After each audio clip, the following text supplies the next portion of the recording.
अब ए क्या है, ए हमारे पास इस तरीके से कैलकुलेट होगा और बी हमारे पास इस तरीके से कैलकुलेट होगा। ये फार्मूलाज हैं। अब फार्मूला देख के आपने परेशान नहीं होना।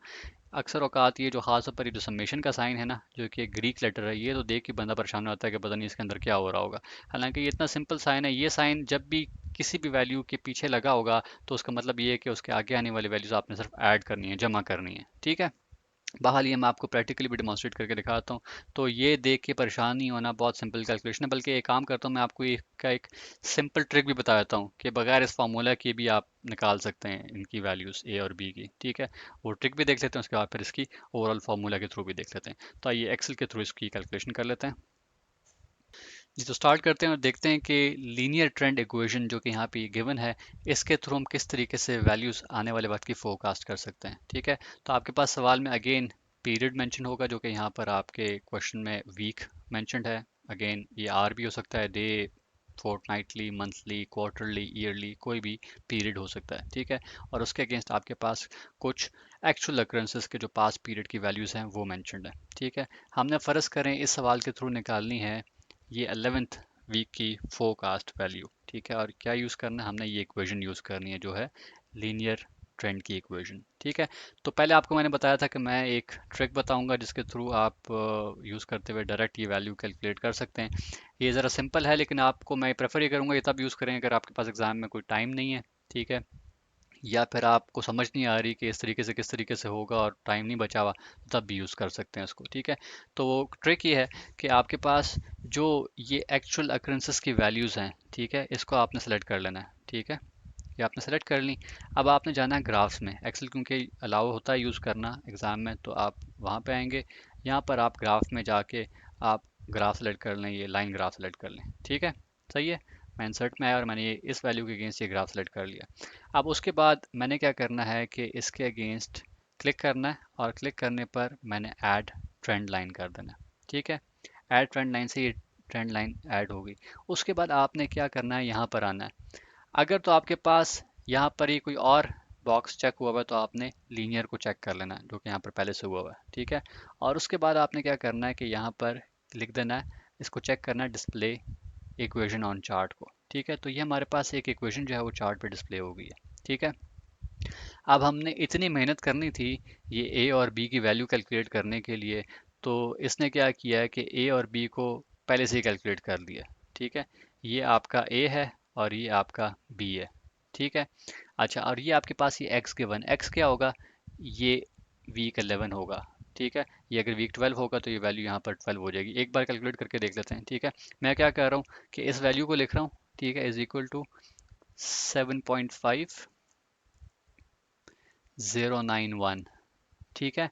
आगे मेरे पास किस वीक की हमने कैलकुलेशन करनी थी, 11th की करनी थी, तो मैं इंटू 11 कर रहा हूँ। ठीक है। और फिर प्लस कर रहा हूँ किससे, 699.4, जो कि ये गिवन थी। ठीक है। ये क्या है, ये ए है, ये बी है, और ये एक्स यहाँ पर ये टी है। ठीक है। जो कि मैंने ऑलरेडी सेलेक्ट कर लिया 11 को।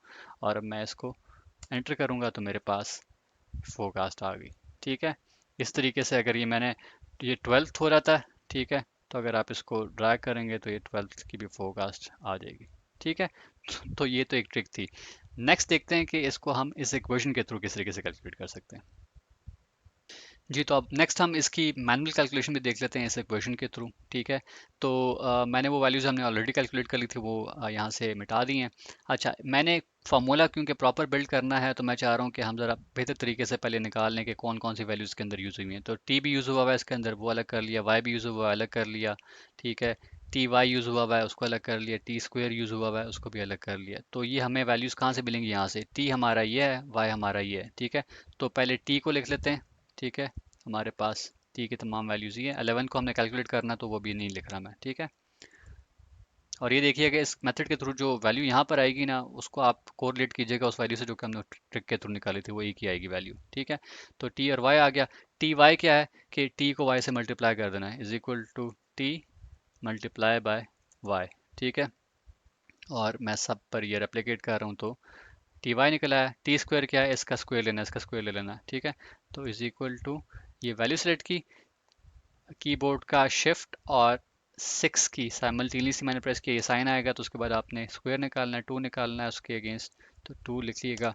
और तो ये मैंने टी का स्क्वायर भी निकाल लिया और उसको मैंने रेप्लिकेट कर लिया। ठीक है, अब ये जो मैं बता रहा था कि ये ग्रीक का एक साइन है जो कि समेशन को रिप्रेजेंट करता है, तो ये भी यूज़ होगा, कभी टी वाई के अगेंस्ट सम हो रहा है, कभी टी का सम हो रहा है, कभी वाई का सम हो रहा है। ठीक है, तो कभी टी स्क्वायर का सम हो रहा है, तो बेहतर ये है कि मैं इन सब का सम भी निकाल लेता हूँ। ठीक है, तो इन तमाम वैल्यूज़ को जो कि मैंने यहीं से निकाली, ठीक है, कुछ नया भी नंबर नहीं लाया, मैं खुद से ही इसी के अगेंस्ट कैलकुलेशन चल रही है, इन सब का मैं सम भी ले लेता हूँ। मैं टी का भी सारा सम ले रहा हूँ। ठीक है, मैं वाई का भी सम ले लेता हूँ, मैं टी वाई का भी सम ले लेता हूँ, मैं टी स्क्वायर का भी सम ले लेता हूँ। तो हमारे पास वैल्यूज तो तमाम आ गई। अब क्या करना है, इनको सिंपल पुट करना है इनके अंदर। ठीक है, तो पहले हम क्या कैलकुलेट करते हैं, पहले बी कैलकुलेट कर लेते हैं। ठीक है, इन्हीं वैल्यूज़ को यूज़ करते हैं, पहले बी कैलकुलेट कर रहे हैं। ठीक है, तो बी के लिए क्या करना है, बी का फार्मूला क्या कह रहा है कि एन। ठीक है, एन क्या है हमारे पास, ये काउंट ऑफ ओवरऑल हमारा पीरियड है। ठीक है, कितना था, ये 10 था। ठीक है, ये सम अभी काउंट नहीं करना है इसमें, क्योंकि हमारे पास एक्चुअल जो पीरियड था वो काउंट था उसका 10 था। ठीक है, तो एन हमारा 10 है। ठीक है, तो फॉर्मूला स्टार्ट करते हैं, is equal to brackets open, मैं इसको ड्रैग करके यहाँ से भी सिलेक्ट कर सकता हूँ, लेकिन मैं क्योंकि 10 है तो चलो यहाँ से सिलेक्ट कर लेता हूँ। ठीक है, 10 into sum of T Y. Sum of T Y हमने कहाँ लिखा हुआ है, यहाँ पे, ये सम ऑफ टी वाई है। ठीक है, तो ये सम ऑफ टी वाई भी सिलेक्ट हो गया। ठीक है, फिर क्या कह रहे हैं कि माइनस करना है। ठीक है, minus sum of T. Sum of T क्या है, ठीक है, सम ऑफ टी हमारे पास ये सम ऑफ टी है। ठीक है, उसके बाद इसको मल्टीप्लाई कर देना है सम ऑफ वाई से। ठीक है, sum of Y, sum of Y, ये सम ऑफ वाई। ठीक है, ब्रैकेट क्लोज करूंगा तो ये ऊपर वाला हिस्सा, ये वाला हिस्सा जो है ये भी कैलकुलेट हो गया। ठीक है, ये ऊपर वाले हिस्से की वैल्यू आ गई, ये वैल्यू भी कैलकुलेट कर लेते हैं बी की। ठीक है, ये वैल्यू क्या कह रही है कि एन, ठीक है, जो हमारे पास 10 है। ठीक है, इसको आपने मल्टीप्लाई कर देना सम ऑफ टी स्क्वायर से। सम ऑफ टी स्क्वायर क्या था, टी हमारे पास ये है और सम उसका ये है। ठीक है, तो सम ऑफ टी स्क्वायर से मल्टीप्लाई हो गया, फिर इसको माइनस कर देना है सम ऑफ टी से। ठीक है, और उसका सम ऑफ टी का भी आपने स्क्वायर ले लेना अलग से। ठीक है, तो ये हमने अलग से नहीं लिया हुआ, इसको एक बार हम कैलकुलेट कर लेते हैं। तो मैं एक और ब्रैकेट ओपन कर रहा हूँ। ठीक है, सम ऑफ टी हमारा क्या था, ये था। ठीक है, ब्रैकेट क्लोज, मैं वो क्योंकि इसके अगेंस्ट स्क्वायर कैलकुलेट करना है, तो यहाँ पर स्क्वायर के लिए शिफ्ट 6 की प्रेस की मैंने, 2 ऐड किया और शिफ्ट क्लोज किया मैंने ब्रैकेट, तो मेरे पास ये कैलकुलेशन आ गई। तो ये वैल्यू जो है ये इस अपर पार्ट को रिप्रेजेंट कर रही है, और ये वैल्यू जो है ये डिनोमिनेटर को रिप्रेजेंट कर रही है। ठीक है, इस पार्ट को अब क्या करना है कि इसको डिवाइड कर लेना है, is equal to this divide by this. तो ये मेरे पास क्या आ गया, ये मेरे पास बी आ गया। ठीक है, बी कैलकुलेट हो गया, ये वाला पार्ट हो गया। ठीक है, टी क्या है, टी वो वैल्यू है जो कि हमने निकालनी है, वो 11 है। ठीक है, तो बी और टी तो आ गए हमारे पास। इसके आगे बल्कि इसको यहाँ पर जो है हम हाईलाइट कर लेते हैं कि ये हमारा बी है। ठीक है, अब हमने क्या करना है, अब हमने ए कैलकुलेट करना है। ठीक है, ए को बी इसी तरीके से कैलकुलेट करते हैं। ठीक है, तो ए क्या है, ए ये कह रहा है कि सम ऑफ वाई, ठीक है, is equal to sum of Y क्या है, वाई ये था, उसका सम ये था। ठीक है, माइनस बी। अब बी वैल्यू हमने कैलकुलेट कर लिए, बी हमने पहले इसलिए कैलकुलेट किया क्योंकि बी को यहाँ पर इस्तेमाल हो रहा है ए में, अदरवाइज पहले अगर आप कैलकुलेट करते ए तो नहीं कैलकुलेट कर सकते थे क्योंकि बी की वैल्यू नहीं आई हुई थी। ठीक है, माइनस बी, बी की वैल्यू आ गई, और बी को किससे मल्टीप्लाई करना है, multiply by sum of T. ठीक है, सम ऑफ टी, टी ये था, इसका सम हमने ये निकाला था। ठीक है, और ये मैंने ब्रैकेट क्लोज की, तो ये मेरा अपर पार्ट आ गया। ठीक है, न्यूमरेटर पार्ट आ गया। डिनोमिनेटर को भी निकाल लेते हैं, एन, एन क्या हमारे पास 10 है। ठीक है, उसको ऐसे ही लिख दिया, और इसको मैं एज इक्वल टू दिस, ये न्यूमरेटर डिवाइड बाई डिनोमिनेटर कर रहा हूँ मैं, ताकि ए प्रॉपर निकल आए। तो ये मेरे पास है, तो मेरे पास बी भी निकल आया और मेरे पास ए भी निकल आया। अब ये इक्वेशन ऐड करते हैं। ठीक है, इक्वेशन क्या थी कि आप ए लिखें, ए क्या है हमारे पास, ए हमारे पास है जी ये। ठीक है, इसको बल्कि पे स्पेशल कर लेते हैं तो हमारे पास वैल्यू आ जाएगी। ठीक है, ये आ गई, फिर इसको क्या करना है, ऐड करना है किससे, इससे। ठीक है, और मल्टीप्लाई बाई टी कर लेना। ठीक है, तो ये मैं अलग से लिख रहा हूँ ताकि आपको अंडरस्टैंडिंग हो जाए क्लियर। ठीक है, ये होगी, और हमारा टी क्या है, टी 11 है। ठीक है, तो ये 11, तो ये इक्वेशन आ गई। बस इसमें फ़र्क सिर्फ ये है कि इनको आपस में मल्टीप्लाई होना है क्योंकि ये बी टी है। ठीक है, और इनको फिर ऐड होना है ए के साथ, तो इसको यूज़ कर लेते हैं इस फार्मूला को। Is equal to A plus B into T.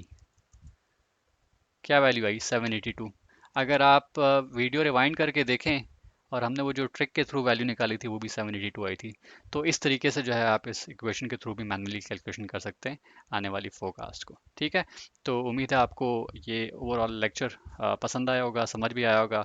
अपने फ्रेंड्स एंड फैमिली जो कि इस कोर्स को स्टडी कर रहे हैं उनके साथ ये लाजमन शेयर करें, लाइक भी करें, सब्सक्राइब भी करें, इस पर अपने कमेंट्स भी दें इनके साथ आपको कहीं इंप्रूवमेंट एरियाज नज़र आ रहे हैं। तो thank you for watching this video.